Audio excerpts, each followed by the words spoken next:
Welcome to the attendance process training. The most important thing to remember is that accurate attendance taking is critical for our compliance with the Department of Education.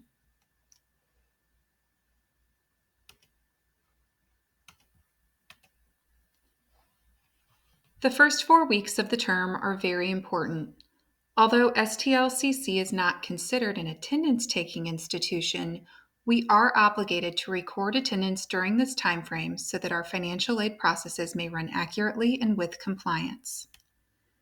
Government aid dollars should not be used to fund a student who has never shown up for class. Therefore, our ability to remain financial aid eligible as an institution is dependent on our faculty keeping accurate attendance records and attendance tracker during those first 4 weeks. For later parts of term, instructors are required to update their attendance records for all students present or absent within the first 2 weeks. And it is important to note that not taking an attendance is not an indicator of a student's absence. STLCC has attendance requirements based on the course modality. If a student is taking a face-to-face course, they are expected to show up physically in the class and take a seat. If the student is taking an online class, they need to complete and submit homework, tests, or quizzes, participate in the discussion board, etc. to demonstrate their attendance. And to establish attendance in a live virtual lecture class, a student is required to attend the scheduled virtual course session as they would a face-to-face class. The drop for non-attendance runs for each part of term. The dates for all process run dates are available on our website through summer 2024. This slide demonstrates that we have 2 attendance processes at STLCC. One is our drop for non-attendance process, and the other is our registered non-attending process. And again, both process dates are on our website to assist faculty in planning their course and in planning their attendance cadence. The drop for non-attendance drops students who have been marked in attendance tracker as absent only. These students are dropped and they receive a 100% refund and no penalty on their transcript. Students who are not marked at all in attendance tracker, meaning they are left blank, are not dropped. Our registered not attending process runs only twice per term, Sunday of week 3 and Sunday of week 4. Students who have stopped attending, who are marked present or not marked at all, and not marked present again within the next 14 consecutive calendar days, are given a registration code of RN. This code allows for a student to be reinstated with instructor approval, but it will also halt financial aid processing until that student is considered attending again. When a student receives the RN notification just as they would the drop for non-attendance notification, they are notified via email of what has occurred with their registration and what the next steps are.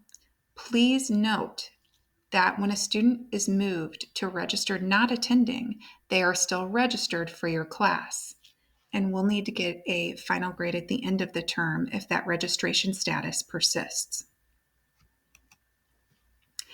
Reinstatement after the RN process is only 3 steps.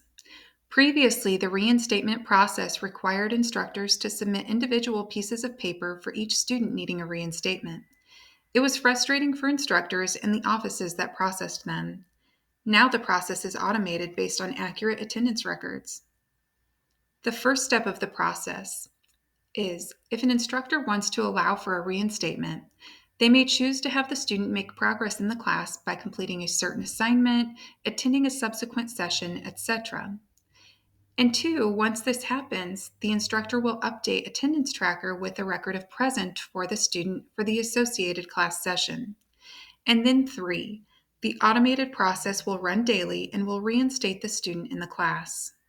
And because this process is automated, to allow for a level of convenience, if it is found that folks are not being careful with attendance records or reinstatements, this convenience will be removed and we will need to return to paper forms.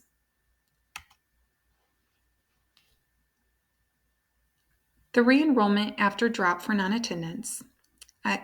This is what it consists of. A student is dropped due to non-attendance. Then the student requests re-enrollment with the instructor via their My STLCC email, and the instructor consents to the student being enrolled. What next? The instructor will then forward that student's email to admissions and enrollment services at their campus, along with the completed class permit form to permit the student to be re-enrolled in the class after the drop. These two forms of documentation, the student's request, and the class permit are very important should STLCC ever be audited, because the re-enrollment means that the student is now on the hook for the charge for the class and also on the hook for the grade in the class. Outward consent is very necessary. But how will you know if a student has been dropped or updated to RN?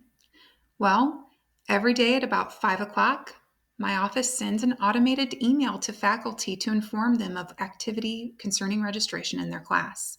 You will see very easily if a student has been classified in the registration description as a drop at 100%, especially around the times that we announce that we're doing a drop for non-attendance. If you see a lot of this activity, you can discern that that drop at 100% is related directly to our drop for non-attendance. Now, here's a big thing. With our withdrawn students, let's say Sally student enrolls in your class in August, and she's registered on that first day of class, but she never attends. She also doesn't attend any subsequent class sessions and then decides, you know what, I'm going to withdraw. So Sally withdraws before the drop for non-attendance runs. Let's say you see that and you're updating attendance and you see, oh, that student's withdrawn. I don't need to take attendance on them because they've withdrawn. That's false. You must take attendance on every student for the period in which they were enrolled in your class. Because this is kind of a strange thing, I want you to think about it this way. If a student is being dropped for non-attendance for taking no action on your class, they're going to get a 100% refund and no grade. So why wouldn't we want to do that for a student who has taken action and decided to withdraw even though they never attended?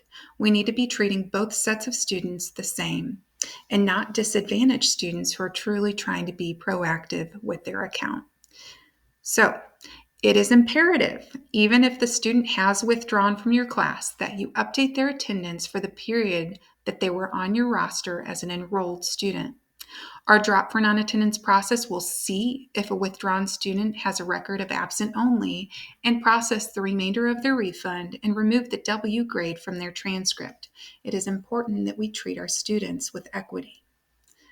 Let's say you teach online and only record attendance on Sundays, but the student withdrew prior to Sunday. Well, we will need you to exercise a bit of flexibility there. Because the student withdrew prior to Sunday, that means that in Attendance Tracker, you will not have the ability to record an attendance present or absent for that Sunday for a withdrawn student.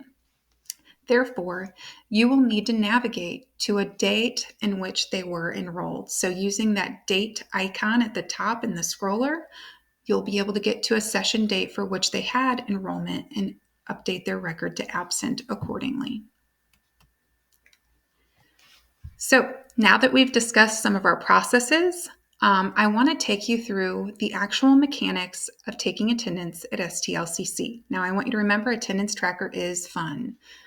All right, let's get into it. If you would like to take a moment to pause this video, I may also talk long enough for you to take a picture of the QR code so that you can get into Attendance Tracker and play around. To record attendance at STLCC, you'll log in using the same username and password you do for your email. So use that password to get into Attendance Tracker. Once you're logged in, you will click on Take Roll. Very easy, it's that button all the way to the right. And let's say you need to find the class session for the class in which you're taking attendance. To do that, you will select the class session day for which you'll be taking roll by clicking on the date or navigating to that date by using the left and right arrows next to the Monday date field here. or you can select the calendar icon, whatever you're most comfortable with as an end user. Now to record attendance. This is the most exciting one. To record attendance, you will click the bubble for each student under that date to record attendance. Click once for present, twice for absent, and 3 times to make the bubble blank again. This is not a typical thing to do though. If a bubble is blank, meaning no record is entered, that is not a good thing. So remember, no bubble left behind. We have a very specific compliance requirement with Department of Education, making sure that we update our attendance for our last date of attendance after each attendance entry. So once you input attendance for your class roster, go ahead and hit class and then update CRN last date of attendance after inputting records each time. I like to move through scenarios with faculty because not every student and not every class is the same. Let's say a student told you that she would not be in class, and you, as the instructor, would like to notate this on her record. Well, Melanie Stegeman here was not attending class, so I clicked on Absent Notified, and then I made a note for Melanie Stegeman so that I would be reminded of why she was not able to be there. And although you may certainly notate when a student informs you that they will be absent by checking the absence notified box and recording a note, even if a student notifies you of their absence, they are still subject to the same attendance processes as other absent students. If a student would like to be re-enrolled after our drop process, you have the discretion to allow them to be re-enrolled or encourage them to pursue a later starting option or enroll in the course the next term. A hidden gem of attending this presentation or video is that you get the important information right now. Please update your calendars to remind yourselves to have your attendance up to date prior to 3 p.m. on the listed dates. These dates are listed on our website with the process that runs. The attendance process website is updated with process dates through summer 2024, and it will have other details on there to help answer questions that you may have throughout the term. And if you still have questions as a result of this presentation, please reach out to registrar@stlcc.edu. Thank you.